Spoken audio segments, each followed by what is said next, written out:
ஒரு மனுஷன் லைஃப்ல எவ்வளோ பெரிய ஒரு உயரத்துக்கு போனாலும் மனசளவில் சில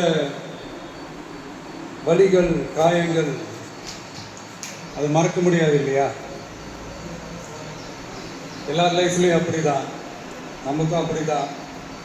நிறைய வலிகள், காயங்கள் எல்லாத்தையும் தாண்டி தான் வந்திருக்கிறோம்.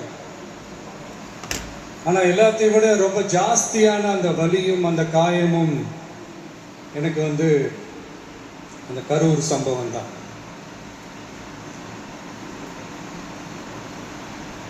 மக்களை சந்திக்கிறதுக்காக மக்களை சந்திக்கணும், மக்கள் பிரச்சனைகளை எடுத்து பேசணும்.